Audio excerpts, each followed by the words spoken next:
Hello friends, welcome to creative life. आज हम लोग जो देखेंगे जो है क्लास 3 कक्षा 3 की बुक से पाठ नंबर जो है 14 है और यह है कीकू नापे उछल कूद कर। तो आज हम इस चैप्टर में विशेष रूप से यह देखेंगे कि हम किसी चीज को अगर नापना चाहते हैं और जैसे कि वह वस्तु लंबाई और चौड़ाई में है तो उसको हम किस प्रकार से नापेंगे, इसी के बारे में जो है आज हम इस चैप्टर में कंप्लीटली डिस्कस करेंगे। जैसे आप लोग कपड़ा सिलाने जाते होंगे तो कपड़ा आप कितनी लंबाई, कितनी चौड़ाई का, कितने मीटर का लेते हैं, तो ये सब नाप आप अक्सर अपने प्रतिदिन जीवन में करते रहते हैं। तो ऐसे ही यहाँ पर एक छोटी सी जो है कविता है और एक छोटा सा संदेश है, कहानी भी है। तो इसको हम पढ़ेंगे और आपको अच्छे से समझाते हैं। तो चलिए शुरू करते हैं आज का प्रमुख इंपॉर्टेंट चैप्टर। यहाँ पर सूट सिलाने की जिद मन में, तो यहाँ पर जो है आप देख रहे हैं एक ऊंट है और यह जो है सूट सिलाने की जिद में है ठान लिया है, अपने मन में जो है ठान लिया है। तो सूट सिलाने की जिद मन में ऊंट जी ने ठानी। तो यहाँ पर ऊंट जी है और इन्होंने जो है सूट सिलाने की जिद ठान ली है। आपने ऊंट देखा होगा, बहुत भारी भरकम, बहुत बड़ा होता है। तो उसको जो है सूट सिलाने के लिए आप सोच सकते हैं कितना कपड़ा लगेगा और किस प्रकार से उसकी दर्जी माप करेगा, तो उसको कैसे नापेगा। तो चलिए देखते हैं। चले माप देने दर्जी को संग में उठनी रानी। तो जो है नाप देने जो है वो हम निकल दिए हैं किसके साथ, अपनी उठनी रानी के साथ। और कहाँ जा रहे हैं वो, दर्जी के पास। उछला कूदा कीकू दर्जी। तो यहाँ पर आप देख रहे हैं एक दर्जी है, दर्जी का नाम क्या है, कीकू है। उछला कूदा कीकू दर्जी माप नहीं ले पाया, मतलब दर्जी खूब उछल कूद मचा रहा है लेकिन जो है माप ले नहीं पा रहा है। गया भागकर मोटू मल से ऊंची सीढ़ी लाया। आप यहाँ पर देख रहे हैं ऊंची सीढ़ी पे यह जो है ऊंट की जो है नाप ले रहा है। इतना कपड़ा लगेगा कीकू बोले ऊंट दादा। तो ऊंट दादा बोले कि नाप लेने के बाद फिर पूछ रहे हैं कि कितना कपड़ा लगेगा। तो कीकू बोला 12.5 मीटर लेकर आजा। तो जो कीकू दर्जी हैं वो क्या है, टेलर हैं। उन्होंने कहा कि 12.5 मीटर कपड़े लेकर जो है जाओ और जल्दी से लेकर आ जाओ। यहाँ पर कीकू दर्जी की स्टाल है और यहाँ पर ये क्या है, टेलर है, सिलाई का काम करते हैं। चलिए आपको जो है ये जो कविता है इसको फिर से सुनाते हैं। सूट सिलाने की जिद मन में ऊंट जी ने ठानी, चले माप देने दर्जी को संग में उठनी रानी। उछला कूदा कीकू दर्जी माप नहीं ले पाया, गया भागकर मोटू मल से ऊंची सीढ़ी लाया। कितना मीटर लगेगा कीकू बोले ऊंट दादा, कीकू बोला 12.5 मीटर लेकर आजा। इस प्रकार से एक यह छोटी सी कहानी है और इसमें एक कविता का रूप दिया गया है जिसमें ऊंट जो है अपना कपड़ा सिलाने के लिए दर्जी के पास जाता है और दर्जी जो है उसकी नाप लेकर उसको कपड़ा लेने के लिए कहता है। अब आपको बताना है ऊंट अपने सूट के लिए कपड़ा लेने कहाँ गया होगा। तो आप जब कपड़ा खरीदने जाते हैं तो कहाँ जाते हैं, तो आप जानते हैं कि हम जो है बाजार जाते हैं। बाजार से जो कपड़े की दुकान होती है वहां पर हम जाते हैं और वहां पर कपड़े की दुकान से कपड़ा लेते हैं। अब अगला प्रश्न पूछ रहा है ऊंट ने कितना कपड़ा मांगा होगा। तो यहाँ पर बताया गया है 12.5 मीटर। तो 12 मीटर और आधा मीटर, उसमें कितना मीटर, आधा मीटर और, तो यह हो जाएगा आपका 12.5 मीटर। दुकानदार ने कपड़ा किससे नाप कर दिया होगा, तो यह जो है मीटर में है, तो इसलिए दुकानदार ने जो है, अक्सर दुकानदार जो है कपड़ा नापने के लिए जो है वो मीटर का ही प्रयोग करते हैं। ठीक, चलिए आगे देखते हैं। अब हमें जो है अपनी पटरी की सहायता से जो है कुछ नाप करनी है। आइए देखते हैं क्या नाप है जो हमको करनी है। सबसे पहले हमको अपनी गणित की किताब की लंबाई नापनी है। जब हम अपनी गणित की किताब सेंटीमीटर जो हमारी इंच स्केल होती है उससे नापेंगे, वह हमारी जो है वो लंबाई वो है 24 सेंटीमीटर है। तो आप भी नाप लीजिएगा। अपनी गणित की किताब की चौड़ाई बतानी है, तो चौड़ाई जो है हमारी गणित की किताब की वो है 19 सेंटीमीटर। आप इसको जो है नाप लीजिएगा। अपने बलिष्ठ बित्ता की लंबाई, जो आप बीता नापते हैं तो उसकी आपकी लंबाई कितनी है उसको आपको नापना है। तो सब लोग अपनी अपनी लिखेंगे। तो यहाँ पर हम जो है 19 सेंटीमीटर लिख दे रहे हैं।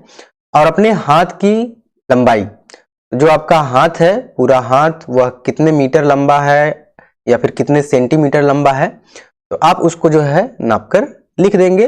तो जो भी हो यहाँ पर 400 सेंटीमीटर, 500 सेंटीमीटर या फिर 700 सेंटीमीटर जो हो, आप यहाँ पर आप लिख दीजिएगा अपने हाथ की लंबाई। जो आपका पूरा हाथ होता है, दाहिना हाथ या बायां हाथ, आपको उसको पूरा नापकर लिखना है।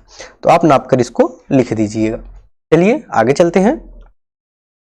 अब यहाँ पर जो है चींटी और दाने, तो यहाँ पर जो है एक चींटी है और यहाँ पर कुछ दाने हैं। अब चींटी को जो है यहाँ से दाने तक जाना है और यहाँ पर 3 रास्ते हैं, रास्ता 1, रास्ता 2, रास्ता 3। तो चींटी जो है दाने तक सबसे जल्दी पहुंचना चाहती है, तो उसके लिए सबसे छोटा रास्ता कौन सा है वही आपको यहाँ पर नाप कर बताना है। तो आप अपने इंच स्केल से इन सभी लंबाइयों को जब आप नापेंगे, आप देख रहे हैं इंच स्केल पहले यहाँ से यहाँ रखिएगा, फिर ये जितना हो पहले इतना नाप लीजिएगा, फिर इतना, फिर उसके बाद इतना, फिर उसके बाद यहाँ तक नाप लेंगे। तो पहले रास्ते की आपकी पूरी लंबाई जो है निकल जाएगी। फिर उसी प्रकार से दूसरे रास्ते की भी लंबाई आपको नापनी है। जहां पर ये बिंदु है वहां पर आपको जो है अपने इंच स्केल के पॉइंट को रखना है। तो इस प्रकार से जब आप नापेंगे तो इस पूरे रास्ते की जो लंबाई है वो है 11.5 सेंटीमीटर, मतलब 11.50 सेंटीमीटर है। ठीक, तो 11.5 सेंटीमीटर है। ठीक, 11.5 सेंटीमीटर। और उसके बाद जब आप दूसरे रास्ते की लंबाई नापेंगे तो ये जो है हमारा 10 सेंटीमीटर है। और जब आप तीसरे रास्ते की लंबाई आप नापेंगे तो ये जो है हमारा 11 सेंटीमीटर है। आप इसको नाप लेंगे, नाप करके अपना लिख लेंगे। तो इसमें सबसे छोटा रास्ता कौन सा है, तो सबसे छोटा रास्ता है जो है वो है रास्ता नंबर 2, क्योंकि वो 10 सेंटीमीटर है। सबसे छोटे रास्ते की लंबाई सेंटीमीटर में बतानी है, ये हमारा जो है 10 सेंटीमीटर होगा। ठीक है, चलिए आगे चलते हैं। अब तुम भी अपना मीटर पैमाना बनाओ। अब हम लोग भी अपना मीटर पैमाना बना सकते हैं, क्योंकि हमारे पास इंच स्केल है जो सेंटीमीटर में होता है, उसी से हम जो है अपनी नाप करेंगे। तो एक रस्सी लेना है हमको, और पटरी और इंच स्केल जो हमारे पास होती है उसी को लेना है। और रस्सी को जो है हमको नाप कर जो है 100 सेंटीमीटर तक जो है नाप लेना है। तो 100 सेंटीमीटर जब हम आप नाप लेंगे रस्सी को, तो वह जो है निशान लगा दीजिए और रस्सी को वहीं पर आप काट दीजिए। अब हमारा जो है 1 मीटर का पैमाना तैयार है। 100 सेंटीमीटर बराबर 1 मीटर होता है। तो हमने जो है 1 मीटर पैमाना जो है तैयार करने के लिए कितने सेंटीमीटर लिए हैं, तो वो जो है हमारे जो है 100 सेंटीमीटर है। 100 सेंटीमीटर को हम जो है सेमी में भी लिखते हैं, यहाँ पर संक्षेप में लिखा गया है। सेंटीमीटर को हम सेमी में लिखते हैं और मीटर को हम मी में लिखते हैं। अंदाजा लगाना है हमको और जांच करना है, यह आपकी प्रतिक्रिया है, इसमें आपको खुद करना है। कुछ ऐसी चीजें ढूंढो जो 1 मीटर लंबी दिखाई देती हैं। आपके घर में बहुत सी ऐसी चीजें होंगी, उनकी लंबाई जो है 1 मीटर से कम, 1 मीटर से ज्यादा, जो भी दिखती हो आप उसको ले लें। अब उसमें जो है इन चीजों को मीटर पैमाने से जो आपने बनाया है उससे नापें। देखें कौन सी जो है वस्तु जो है 1 मीटर से लंबी है और कौन सी वस्तु 1 मीटर से कम है। तो जो 1 मीटर से अधिक लंबी है उसको आप यहाँ पे कॉलम में लिख देंगे, और जो 1 मीटर से कम लंबी है आप यहाँ पर कॉलम में लिख करके जो है आप अपनी नोटबुक में लिख लेंगे। अपनी बुक में भी आप लिख सकते हैं पेंसिल से। चलिए आगे चलते हैं। अब अपने दोस्तों की ऊंचाई का चार्ट बनाना है। हमने अब मीटर पैमाना अपना बना लिया है, तो हमको अब जो है अपने जो दोस्त हैं जो हमारे साथ पढ़ते हैं उनकी जो है जो चार्ट है ऊंचाई की, उसी को हमको बनाना है। चलिए दोस्तों को अपने मीटर पैमाने से नापो। जरूरत पड़े तो मीटर पैमाने के साथ साथ हम जो है जो हमारी पटरी है सेंटीमीटर वाली, उसका भी हम प्रयोग करेंगे। अब यहाँ पर आपको दोस्त का नाम लिखना है। आपके जो दोस्त हैं 3 दोस्तों के नाम यहाँ पर लिखने के लिए बना है कॉलम। और अगर वो 1 मीटर से लंबे हैं या बराबर हैं, छोटे हैं, यहाँ पर लिखना है। और कितना मतलब उनकी लंबाई है, मतलब 1 मीटर से लंबे हैं, छोटे हैं, आपको यहाँ पर लिखना है। और 1 मीटर से कितना सेंटीमीटर अधिक है, और यहाँ पर मान लीजिए 1 मीटर से अगर लंबाई ज़्यादा है तो यहाँ पर आप लिख देंगे कितना सेंटीमीटर ज़्यादा है। मान लीजिए अगर 50 सेंटीमीटर ज़्यादा है तो यहाँ पर लिख दीजिए, और अगर कम है तो 50 सेंटीमीटर, 60 सेंटीमीटर, जो भी कम हो यहाँ पर आप लिख देंगे। अब इस प्रकार से आप अपना चार्ट तैयार कर लेंगे। आप अगर चाहें तो और भी बच्चों का अपने साथ जो पढ़ रहे हैं उनका चार्ट इस प्रकार से बना सकते हैं। अब आपकी कक्षा की लंबाई, जिस कक्षा में आप पढ़ते हैं उसकी लंबाई आपको मीटर और सेंटीमीटर में लिखनी है। यह आपकी क्रियाविधि है। आप जहां पढ़ते हैं, अगर घर की लंबाई और चौड़ाई लिखना चाहते हैं जहां पर आप पढ़ते हैं तो वहां पर भी आप यहाँ पर लिख सकते हैं और इसको आपको खुद करना है। आप इसको अपने हिसाब से कंप्लीट कर सकते हैं। अब जो है हम जो लंबाई है उसको जो है और बड़े पैमाने पर देखेंगे। जैसे हमने अभी जो है सेंटीमीटर देखा, ठीक, उसके बाद मीटर देखा। अब हम जो है किलोमीटर को देखेंगे इसी में आगे ही। चलिए शुरू करते हैं। तो मामा जी का घर एक छोटी सी कहानी है, इसके साथ ही हम आपको शुरू करते हैं।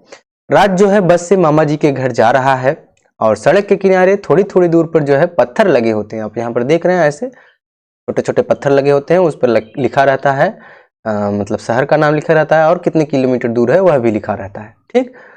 तो थोड़ी थोड़ी दूर पर लगे थे। तो एक पत्थर पर लिखा था मुगल सराय जो है 5 किमी, मतलब 5 किलोमीटर। किलोमीटर को शॉर्ट में किमी लिखते हैं। उसने पूछा माँ ये क्या है? तो माँ ने उसकी बताया ये पत्थर बता रहा है कि यहाँ से जो है मुगल सराय अभी 5 किलोमीटर दूर है। तो फिर राज ने कहा अच्छा 5 किमी कितना होता है? तो माँ ने कहा कि किलोमीटर को जो है किमी की दूरी समझने है तो तुमको जो है राज की मदद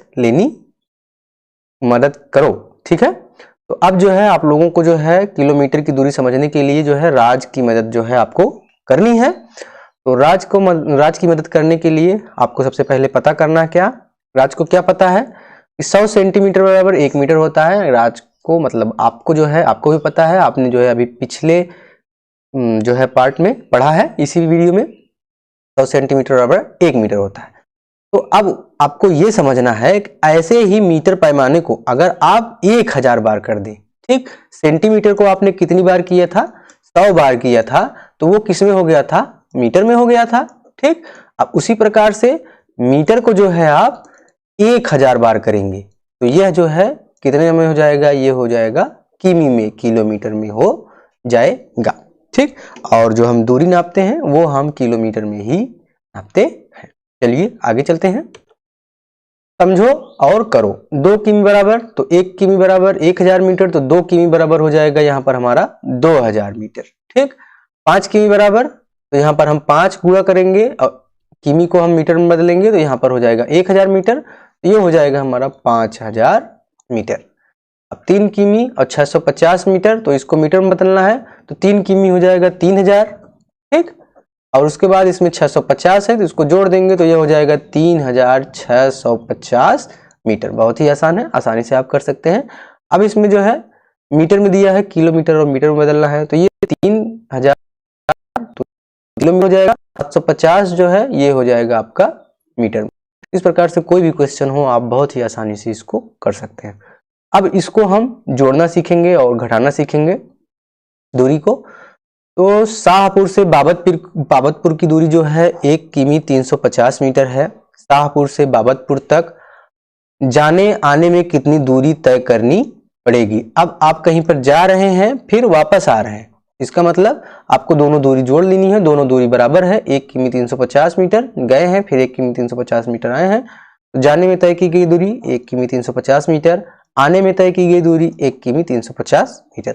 अब पहले मीटर को हम जोड़ लेंगे, जो हमारा मीटर वाला है ये, इस पार्ट को हम सबसे पहले जोड़ लेंगे। 350 मीटर 350 मीटर तो ये हो जाएगा 700 मीटर। अब हम फिर अगले पार्ट में किलोमीटर और किलोमीटर को जोड़ लेंगे अलग अलग, जैसे हमने अभी तक लीटर और अन्य चीजों को जोड़ते आए हैं, और जैसे लीटर, किग्रा, और उसी तरह से अब मीटर को भी हम जोड़ेंगे। तो फिर हमने एक और एक को जोड़ लिए 2। अब इसको हम कंप्लीट रूप से लिख देंगे तो क्या हो जाएगा 2 किमी और 700 मीटर। यहाँ पर आप इस प्रकार से भी जोड़ सकते हैं जो कि बहुत ही आसानी से होता है। किलोमीटर को आप अलग लिखेंगे और मीटर को आप अलग लिखेंगे। मीटर को मीटर में जोड़ेंगे, किलोमीटर को किलोमीटर में जोड़ेंगे। अगर यह जो है 1000 या 1000 से ज्यादा हो रहा है तब इसको हम उसको जितना भी अंक होगा उसको हम किलोमीटर में यहाँ पर जोड़ देंगे। चलिए आगे देखते हैं। अब जो है रीना है वो पहले जो है 765 मीटर पैदल चली, फिर 2 किमी 600 मीटर रिक्शे से चली। तो उसने कुल कितनी दूरी तय की। तो ठीक उसी प्रकार से है, हम इसमें सबसे पहले मीटर को जोड़ लेंगे। ठीक, हमने मीटर को जोड़ा तो 765 मीटर और 600 मीटर है, तो इसको जोड़ेंगे हम तो 1365 मीटर हो गया। तो 1000 है तो ये हो जाएगा 1 किलोमीटर और 365 मीटर हो जाएगा। ठीक, अब कुल तय की गई दूरी क्या हो जाएगी हमारी, 2 किमी प्लस 1 किमी 365 मीटर, तो ये हो जाएगा 3 किमी 365 मीटर। आप इसको यहाँ पर इस प्रकार से भी जोड़ सकते हैं, किमी को अलग मीटर को अलग लिख दीजिए। अब इसको जोड़ते हैं, 0 में 5 जोड़ेंगे 5 हो जाएगा, 0 में 6 जोड़ेंगे 6 हो जाएगा, और 6 में 7 जोड़ेंगे 6 6 12 1 13 हो जाएगा, 13 के 3, उसके बाद 1000 हो रहा है तो यह जो है यहाँ पर किलोमीटर में चला जाएगा, तो यहाँ पर जुड़ जाएगा, 2 में 1 जोड़ देंगे तो यहाँ पर 3 हो जाएगा। इस प्रकार से आप इन सब प्रकार के क्वेश्चंस को आसानी से सॉल्व कर सकते हैं। अब यहाँ पर अगला हमारा क्वेश्चन है, 46 किमी और 875 मीटर से 24 किमी 350 मीटर कितना कम है। कितना कम है मतलब कि हम ज्यादा में से जो कम संख्या दी गई है कम वाली उसको हम घटा देंगे, तो हमको पता चल जाएगा दोनों के बीच में कितने का दूरी डिस्टेंस कम है। पहले मीटर को मीटर से घटाएंगे, जैसे हमने अभी जोड़ने का काम किया उसी प्रकार से हम घटाने का भी काम करेंगे। मीटर को मीटर से घटा देंगे, 875 मीटर में 350 मीटर हम घटा देंगे तो ये हो जाएगा 525 मीटर। फिर किमी को घटाएंगे तो 46 किमी में हम 24 किमी घटा देंगे, किमी मतलब किलोमीटर, तो ये आ जाएगा हमारा 22 किलोमीटर, और दोनों का अंतर कितना आ गया हमारा 22 किमी और 525 मीटर। आप इसको इस प्रकार से भी घटा सकते हैं, 5 में से 0 गए 5 ही होगा, 7 में से 5 जाएंगे 2 बचेगा, 8 में से 3 घटाएंगे आप 5 बच जाएगा। अब फिर किलोमीटर को किलोमीटर में से घटाएंगे, 6 में से 4 घटाएंगे 2 होगा, 4 में से 2 घटाएंगे 2 हो जाएगा। इस प्रकार से आप दिए गया कोई भी क्वेश्चन हो कि किलोमीटर और मीटर में अलग अलग लिखकर बड़े ही आसानी से आप सॉल्व कर सकते हैं। तो हमने क्या सीखा है आइए देख लेते हैं। मीटर को सेमी में बदलने के लिए मीटर की संख्या को 100 से गुणा करते हैं, और सेंटीमीटर को मीटर में बदलने के लिए सेमी की संख्या को 100 से भाग देते हैं।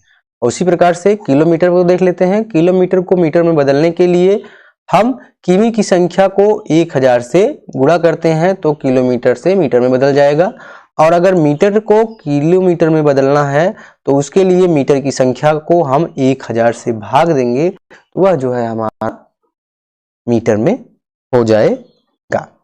चलिए आगे देखते हैं जो हमारा अभ्यास प्रश्न है। अभ्यास प्रश्न में पहला प्रश्न है क 1 मीटर के 100वें भाग को क्या कहते हैं। 1 मीटर के जो होता है, जो 1 मीटर होता है उसके 100वें भाग को हम क्या कहते हैं, तो इसको जो है हम क्या कहेंगे, सेंटीमीटर कहेंगे या फिर 1 सेंटीमीटर कहेंगे, जो आप कहना चाहें वो आप कह सकते हैं। और अगला है 1 किमी के 1000वें भाग को आप इसको जो है मीटर कहेंगे या फिर जो है 1 मीटर कहेंगे, चाहे जो कहना चाहें आप कह सकते हैं, 1 या फिर मीटर, बात वही हुई, खाली जगह भरो। 625 सेंटीमीटर को मीटर में बदलना है तो इसमें हम सबसे पहले 100 का भाग देंगे तो ये हो 6 हो जाएगा, तो 6 मीटर, और उसके बाद फिर 25 शेष बचेगा तो 25 सेंटीमीटर हो जाएगा। अब इसको हम जोड़ लेते हैं। अब इसको जोड़कर हमको लिखना है, ये हो जाएगा टोटल 1 और 8 4 12 121 हो जाएगा। अब 121 को मीटर में जब आप 100 से भाग देंगे तो 1 मीटर हो जाएगा, और यहाँ पर 21 सेंटीमीटर आपका हो जाएगा। उसी प्रकार से इसको भी देख लेते हैं, 5 5 10 0 5 4 9 1 10 हो जाएगा यहाँ पर पूरा कंप्लीट 100। तो यहाँ पर आपका हो जाएगा 100 सेंटीमीटर, इसी को हम क्या कहते हैं 1 मीटर कहते हैं। अब हमको घटाना है तो 49 में से आप 41 घटाएंगे तो यहाँ पर 8 सेंटीमीटर बच जाएगा। ठीक इसी प्रकार से अब हम आगे तीसरे नंबर सवाल पर चलते हैं। निजाम जो है 345 किमी और 650 मीटर बस से तय करता है, तो यहाँ पर हम सबसे पहले किमी लिख लेंगे और बगल में हम लिख लेंगे मीटर। सबसे पहले किमी जो है 345 है तो 345 हम लिख लेंगे, उसके बाद 650 मीटर लिख लेंगे। ठीक, अब उसके बाद 30 किमी 350 मीटर काट से चला, तो यहाँ पर भी अगला हम लिख लेंगे 30 किमी और 350 मीटर। अब कुल पूछ रहा है, तो जब कुल पूछे सबको आप जोड़ दीजिए। चलिए जोड़ते हैं, यहाँ पर हो जाएगा 0 5 5 10 6 3 9 1 10, कहाँ से लगा 1 5 1 6 हो जाएगा, 4 3 7 हो जाएगा, और यहाँ पर 3। यहाँ पर 376 हो जाएगा हमारा किलोमीटर, और 0 मीटर है तो इसका मतलब कुछ नहीं, तो यहाँ पर हमारा जो आंसर आ जाएगा वो हो जाएगा हमारा 376 किमी। तो इस प्रकार से आप इस क्वेश्चन को आसानी से सॉल्व कर सकते हैं। अब अगला प्रश्न है हमारा 4 नंबर। अवनीश की ऊंचाई 1 मीटर 46 सेंटीमीटर है और रमिया की ऊंचाई जो है 157 सेंटीमीटर है। तो इसको भी हम सेंटीमीटर में बदल लेंगे। 1 मीटर बराबर 100 सेंटीमीटर हो जाएगा, प्लस उसमें जो है हम 46 जोड़ देंगे, तो इसकी पूरी लंबाई आपकी कितनी हो जाएगी 146 सेंटीमीटर। और जो रमिया है उसकी यहाँ पर दिया गया है 157 सेंटीमीटर। अब कितनी ऊंचाई अधिक है और किसकी अधिक है, तो चलिए यहाँ पर आप देख रहे हैं तो रमिया की ऊंचाई ज़्यादा है क्योंकि यह 157 है। अब कितनी ज़्यादा है इसको आप यहाँ से घटा कर लिख दीजिए, 157 माइनस 146। जब आप इसको घटाएंगे तो 7 में से 6 गया 1 और 5 में से 4 गया 1, तो यह हो जाएगा आपका 11 सेंटीमीटर। तो आप जो है अब यहाँ से देख सकते हैं कि रमिया जो है 11 सेंटीमीटर ऊंची है किससे, अवनीश से। किसकी ऊंचाई अधिक है, तो रमिया की ऊंचाई अधिक है। इस प्रकार से यह जो है आपका चैप्टर कंप्लीट हुआ। तो आपके लगभग कक्षा 3 के सभी चैप्टर मैथ के कंप्लीट हो चुके हैं। 2 पार्ट और बचे हैं, आपको अगले वीडियो में कराया जाएगा। तब तक आप चैनल पर बने रहें। चैनल पर आप अगर किसी भी एजुकेशनल ग्रुप पर शेयर करना चाहते हैं तो ज़रूर शेयर करें।